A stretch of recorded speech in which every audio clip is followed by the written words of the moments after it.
Hai teman-teman, bagaimana kabarnya? Semoga selalu baik ya. Meskipun di tengah pandemi seperti ini, semoga teman-teman tetap diberi kesehatan dan semoga pandemi ini segera berakhir. Nah, pada kesempatan kali ini aku dan teman-temanku akan menjelaskan tentang Enterprise Resource Planning. Apakah teman-teman merasa asing dengan Enterprise Resource Planning atau ERP?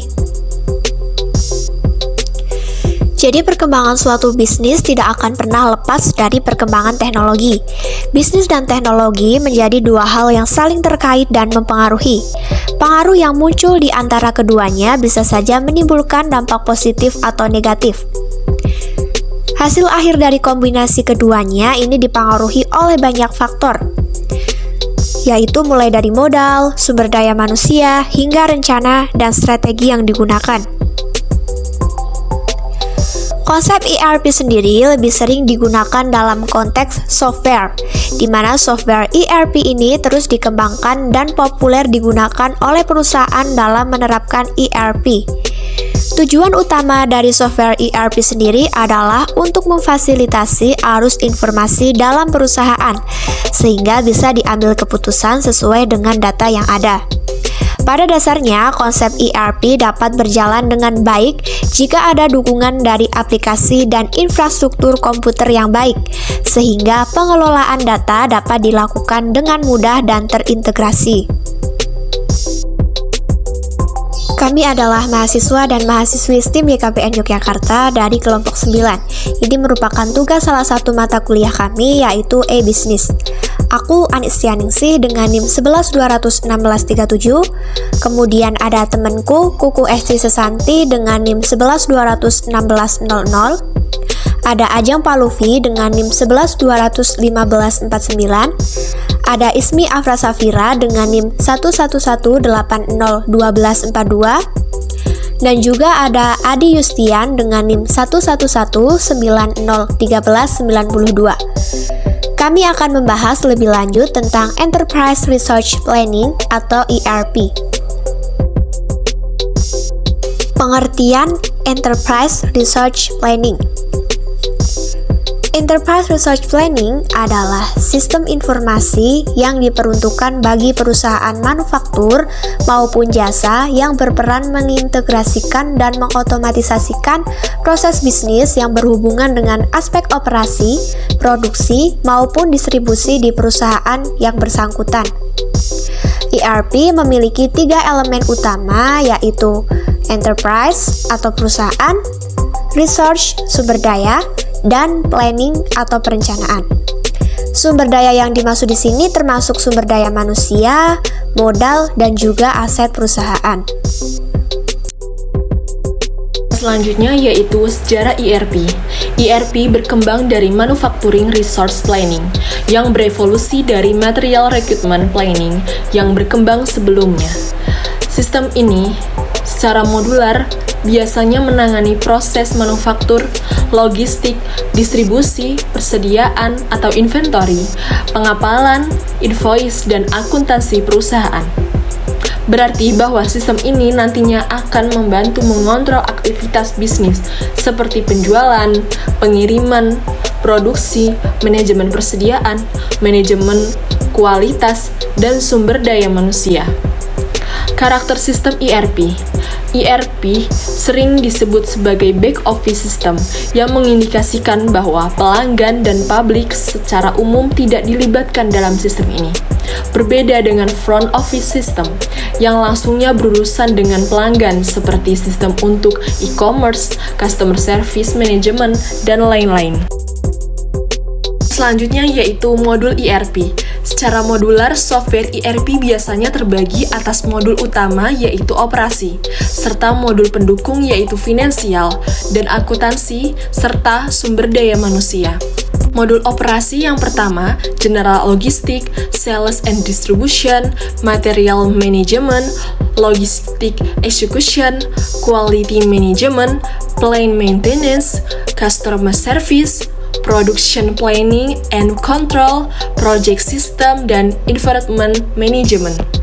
Modul sumber daya manusia yang pertama, personal management, personal time management, payroll, training and event management, organization management, and travel management. Modul finansial dan akuntansi, yaitu yang pertama, general accounting, financial accounting, controlling, investment management, treasury, enterprise controlling. Kelas selanjutnya yaitu keuntungan penggunaan ERP. Yang pertama, integrasi data keuangan, yaitu untuk mengintegrasikan data keuangan sehingga top manajemennya bisa melihat dan mengontrol kinerja keuangan perusahaan dengan lebih baik. Yang kedua, standarisasi proses operasi, yaitu menstandarkan proses operasi melalui implementasi best practice, sehingga terjadi peningkatan produktivitas, penurunan inefisiensi, dan peningkatan kualitas produk. Yang ketiga, standarisasi data dan informasi, yaitu menstandarkan data dan informasi melalui keseragaman pelaporan, terutama untuk perusahaan besar yang biasanya terdiri dari banyak dengan jumlah dan jenis bisnis unit yang berbeda-beda. Selanjutnya yaitu keuntungan penggunaan ERP yang bisa diukur. Yang pertama, peningkatan service level. Yang kedua, peningkatan kontrol keuangan. Yang ketiga, penurunan tenaga kerja secara total. Yang keempat, penurunan inventory. Yang kelima, penurunan waktu yang dibutuhkan untuk mendapatkan informasi. Nah, selanjutnya kita akan membahas pedoman implementasi ERP. Apa sih implementasi ERP itu? Implementasi ERP adalah bagian dari infrastruktur perusahaan dan sangat penting untuk kelangsungan hidup perusahaan. Semua orang dan bagian yang akan terpengaruh oleh adanya ERP harus terlibat dan memberikan dukungan. ERP ada untuk mendukung fungsi bisnis dan meningkatkan produktivitas. Selanjutnya, kita harus tahu apa sih tujuan implementasi ERP? Nah, tujuannya untuk meningkatkan daya saing perusahaan.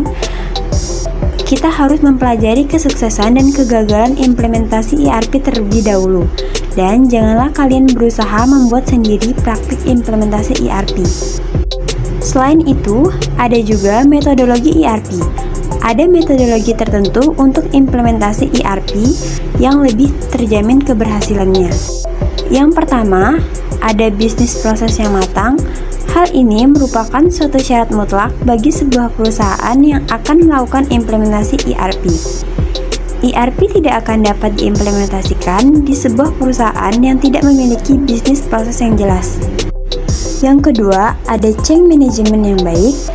Implementasi sebuah sistem akan selalu diikuti dengan perubahan kebiasaan dalam perusahaan tersebut.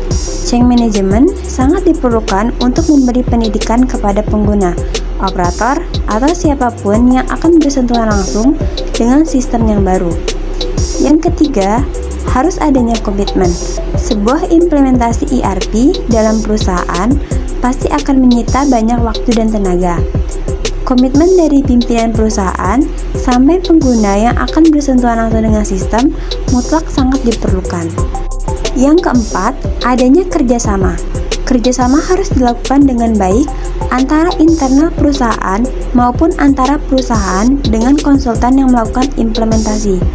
Konsultan dan pengguna sudah betul-betul menyatukan visi untuk keberhasilan implementasi. Dan yang terakhir, ada good consultant. Pengalaman konsultan yang melakukan implementasi juga sangat berpengaruh dalam sebuah implementasi. Selain keberhasilan implementasi ERP, ada juga kegagalan implementasi ERP. Yang pertama, memandang rendah kerumitan dan perencanaan pengembangan dan pelatihan. Yang kedua, gagal dalam melibatkan karyawan dalam perencanaan dan pengembangan. Misalnya, pada sebuah perusahaan ada pembagian tugas. Nah, tugas tersebut merupakan tugas bagian IT, berarti hanya dikerjakan oleh bagian IT dan tidak melibatkan bagian lain. Nah, pernyataan tersebut akan membuat implementasi gagal, karena dalam sistem ERP, semua bagian harus terhubung. Yang ketiga, mencoba melakukan software terlalu cepat. Yang dimaksud adalah, misalnya, Perusahaan baru membeli software dan langsung diimplementasikan tanpa melakukan proses analisis dan tidak ada pelatihan, maka hal itu bisa menjadi puncak kegagalan implementasi ERP. Yang keempat, pelatihan yang tidak efisien. Yang dimaksud, metodenya, pelatihannya, waktunya, dan materi ataupun topiknya tidak sesuai dengan kondisi perusahaan. Yang kelima, ketidakcukupan konversi data dan pengujian. Data-data yang digunakan, baik itu proses bisnis maupun data-data transaksi yang tidak lengkap atau tidak benar, akan membuat sistem failure. Dan yang terakhir, terlalu percaya kepada vendor atau konsultan. Misalnya, menyerahkan sepenuhnya tanggung jawab implementasi ke vendor atau konsultan. Maka hal itu sangat berbahaya karena vendor atau konsultan belum tentu tahu atau paham proses yang terbaik.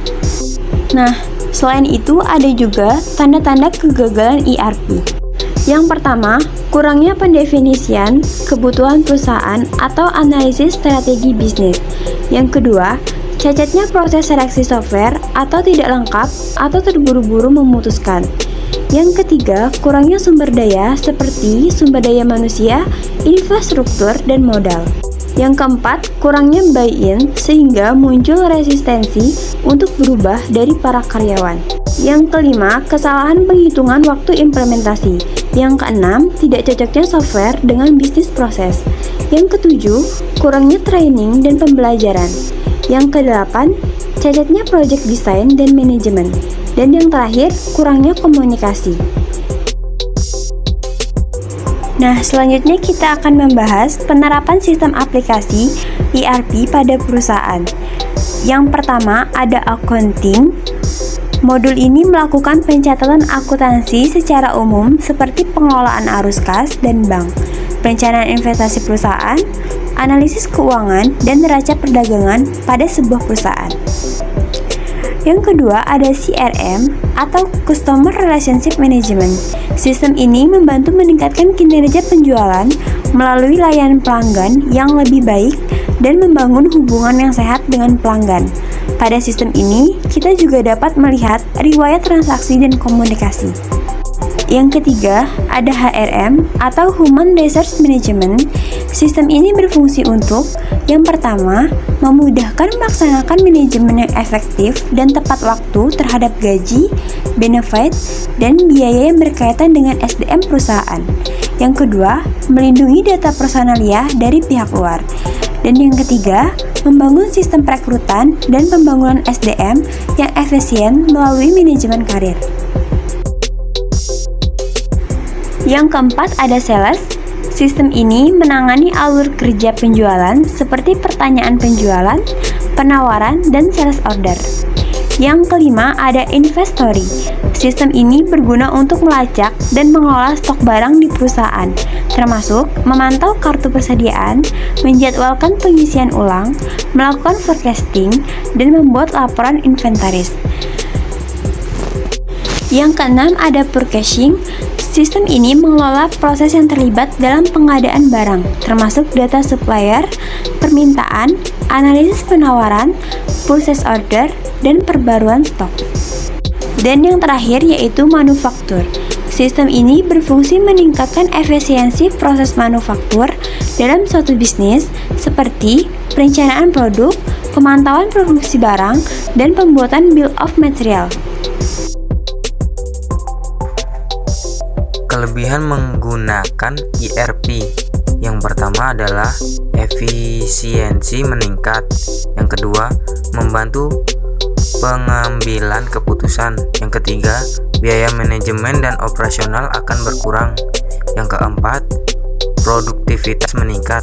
Dan yang kelima adalah berkolaborasi akan meningkat.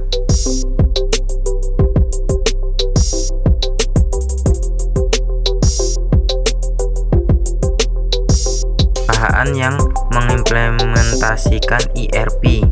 Contoh yang pertama adalah Telkomsel.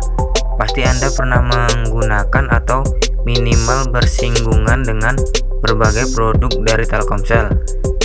yang berdiri sejak tahun 1995. Perusahaan ini merupakan ERP sejak tahun 2002. Keuntungan bagi Telkomsel yang menerapkan sistem ERP untuk perusahaannya dapat dirincikan sebagai berikut. Yang pertama, dapat membuat forecasting dan analisis konsumen lebih akurat. Yang kedua, terintegrasi lebih baik antara pelanggan dan vendor. Yang ketiga, dapat memangkas jumlah karyawan hingga 700 orang. Dan yang keempat, kemudahan proses audit dan laporan.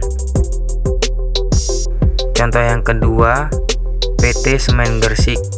PT Semen Gresik adalah perusahaan ternama yang menghasilkan semen-semen berkualitas tinggi sejak tahun 1957. Produksi dan penjualan semen ditangani oleh teknologi informasi yang baik, yaitu sistem ERP. Awal mulanya PT Semen Gresik mengaplikasikan ERP sejak tahun 2001 pada bagian finansial. Lalu hingga saat ini mereka mengaplikasikan sistem ERP ke bagian manufacturing yang berada di 2 pabrik, 22 gudang penyangga, 120 distributor, dan 40 ekspeditur. Selanjutnya, PT Garuda Indonesia. Maskapai penerbangan ternama tanah air, yaitu PT Garuda Indonesia, juga menggunakan sistem ERP untuk pengelolaan perusahaannya sejak tahun 1999. Lalu, hingga saat ini, kebutuhan sistem ERP telah dikembangkan untuk berbagai sektor, mensinkronisasikan kinerja masing-masing divisi. Modul-modul ERP yang digunakan oleh PT Garuda Indonesia antara lain Sales and Distribution, Materials Management, Production Planning, Quality Management, Human Resource Management, dan masih banyak lainnya. Selanjutnya, PT Wismilak Inti Makmur. Salah satu perusahaan rokok ternama di Indonesia adalah PT Wismilak Inti Makmur Tbk. Penerapan sistem ERP ini mampu menjadi solusi atas permasalahan tim divisi IT sebelumnya. Dengan adanya ERP, seluruh aktivitas dan kegiatan telah tercatat sekaligus terintegrasi dengan berbagai divisi. Hal ini memudahkan tim pusat untuk menentukan strategi baru guna memunculkan inovasi-inovasi baru. Kemudian yang terakhir adalah PT Indofood. PT Indofood sering memberikan inovasi terbaru berdasarkan berbagai perayaan. Apabila ada desain baru dengan racikan baru yang telah di-ACC oleh perusahaan, maka bisa langsung diproses segera ke bagian produksi. Penyegeraan proses tersebut didukung oleh sistem ERP yang mampu mempersingkat waktu. Itulah kelima perusahaan ternama Indonesia yang ternyata menggunakan ERP untuk kelancaran bisnisnya.